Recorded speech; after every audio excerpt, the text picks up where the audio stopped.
Estou iniciando mais um programa Sociedade em Destaque e de plano já quero agradecer a sua audiência. Continue conosco durante o programa Sociedade em Destaque.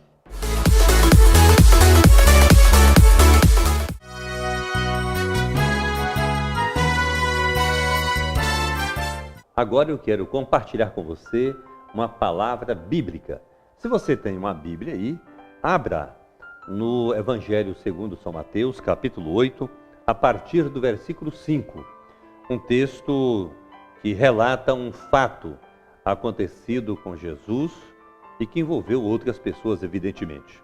Portanto, Mateus, capítulo 8, a partir do versículo 5, diz assim o texto sagrado: Tendo Jesus entrado em Cafarnaum, apresentou-se-lhe um centurião, implorando: Senhor, o meu criado jaz em casa, de cama, paralítico, sofrendo horrivelmente.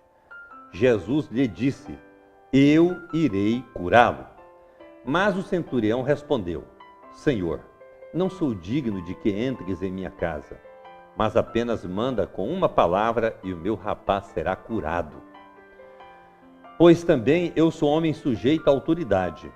Tenho soldados às minhas ordens, e digo a este: vai, e ele vai, e a outro: vem, e ele vem, e ao meu servo digo: faze isto, e ele o faz.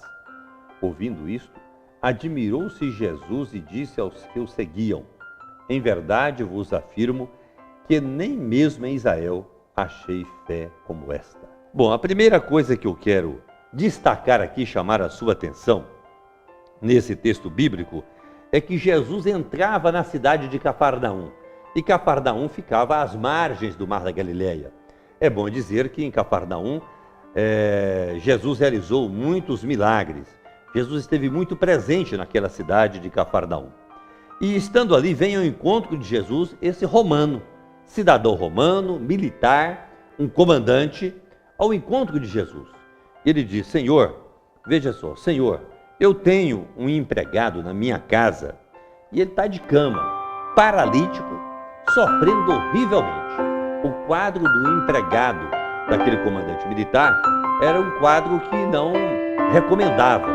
Paralítico, de cama, enfermo, moribundo, e veja a palavra aqui, horrivelmente enfermo. Esse comandante militar faz essa descrição a Jesus e Jesus entende que ele, portanto, veio para implorar a bênção. E qual é a palavra de Jesus? Jesus disse de forma categórica: eu irei curá-lo. Aquele centurião, ele se agarrou na palavra de Jesus. O centurião disse: Senhor, não sou digno de que vá à minha casa. E aí tem dois detalhes importantes. Um, ele achar que ele não era digno de receber Jesus na casa dele. Embora Jesus fosse um romano, melhor, Jesus fosse um judeu e ele fosse um romano, comandante militar. Mas a segunda parte é tremenda. Ele disse: Senhor, para mim, basta o Senhor dizer uma palavra. Ele não disse: Senhor, fale 50 palavras e o meu empregado lá vai ficar curado.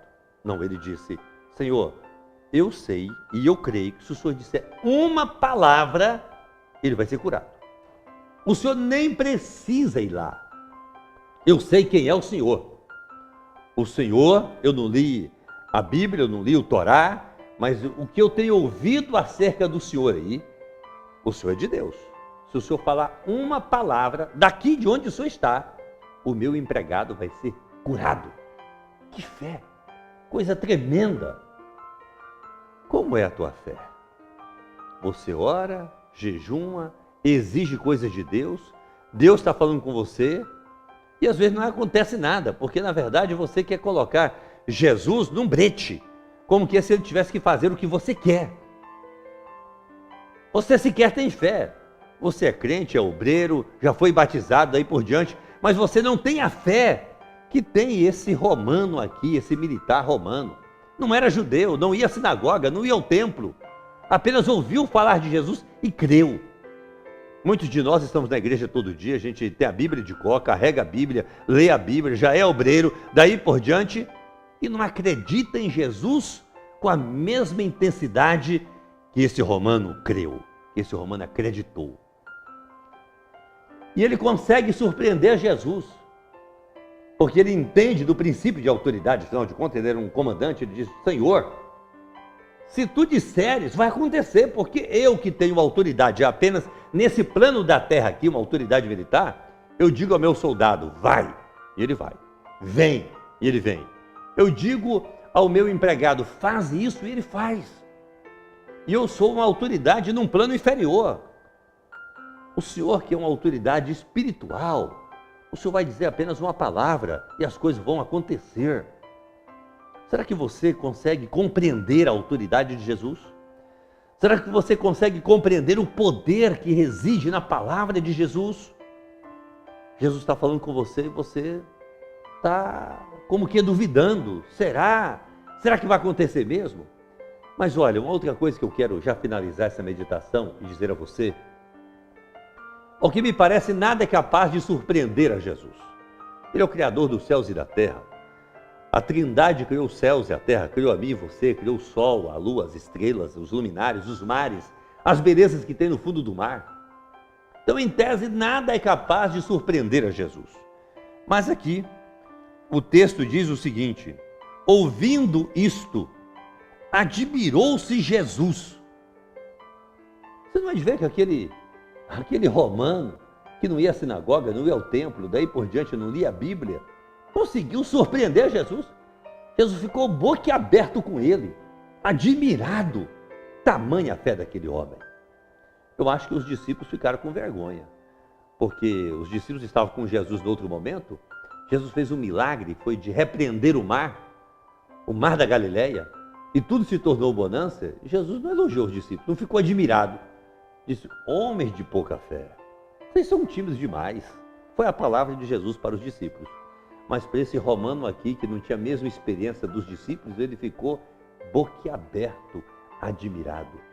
Exerça a sua fé, exerça a sua fé, e você surpreenderá o Filho de Deus, e ele te surpreenderá com bênçãos tremendas.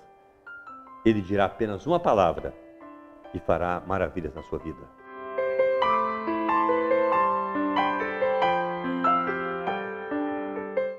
Que Deus te abençoe. Eu quero agora orar por você, pela sua casa, pela sua família.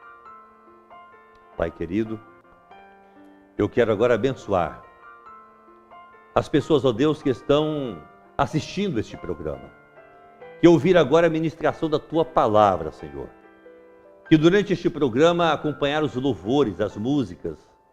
Pai querido, nós te adoramos. Te adoramos porque o Senhor reina sobre as nossas vidas. Reine, o Senhor, sobre a vida, sobre o lar, sobre a família de cada pessoa que está assistindo este programa.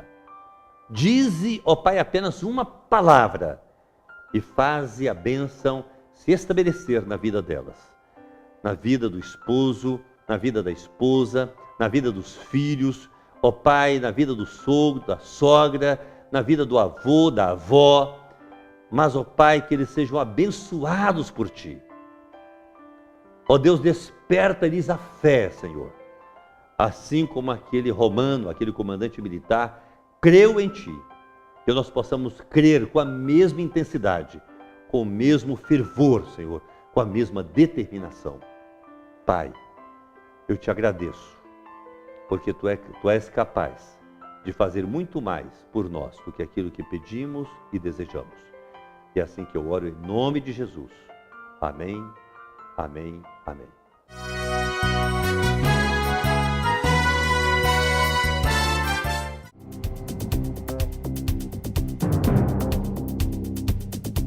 Com os últimos fatos que vem acontecendo no Brasil, relacionados com a Operação Lava Jato, eu observei que o assunto autonomia da Polícia Federal passou a ser uma exigência da sociedade. A sociedade não aceita interferências na Polícia Federal. Ora, eu nunca havia pensado que em algum momento da história, eu que sou policial, sou delegado de polícia da Polícia Civil de Goiás, nunca imaginei que ia chegar um momento em que eu ia assistir uma polícia ser aplaudida por toda a sociedade brasileira. E terminei assistindo isso recentemente.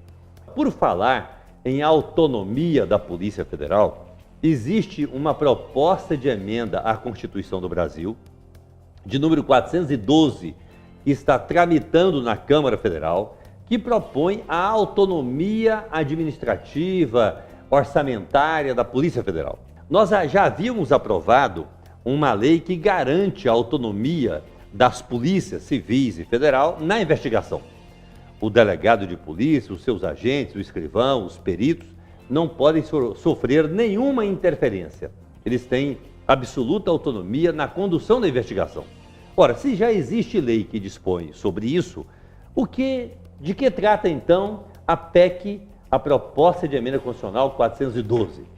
Procura garantir a autonomia administrativa orçamentária. Por quê? Ora, se o ministro da Justiça não pode interferir na investigação da Polícia Federal, mas ele pode interferir por caminhos oblíquos. Como? De forma indireta. Como? Ora, ele não garante o orçamento. Ele não garante a execução do orçamento. Ele não garante dinheiro para a Polícia Federal realizar as investigações. Vai faltar combustível, vai faltar recursos humanos, gente policial, vai faltar logística para a investigação. Por quê? Porque a Polícia Federal não tem autonomia em relação ao seu orçamento, em relação à sua administração. Eu sou o relator dessa proposta e nós vamos priorizá-la, a sua tramitação, o seu andamento no Congresso Nacional.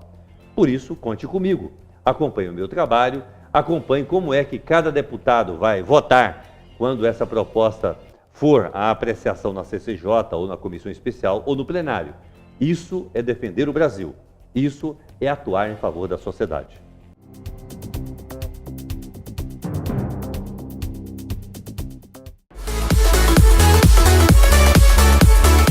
Já estamos finalizando o nosso programa e eu quero agradecê-lo mais uma vez pela sua audiência, por participar conosco, por nos acompanhar. A sua audiência me estimula na apresentação do nosso programa. Tenho certeza que a cada programa aumenta o número de pessoas que estão a nos assistir e a nos prestigiar. Muito obrigado, que Deus abençoe você e até a próxima semana, o próximo programa Sociedade em Destaque. A igreja vem com aquele que brilha mais que a luz do sol, dissipando as trevas, destruindo o mal.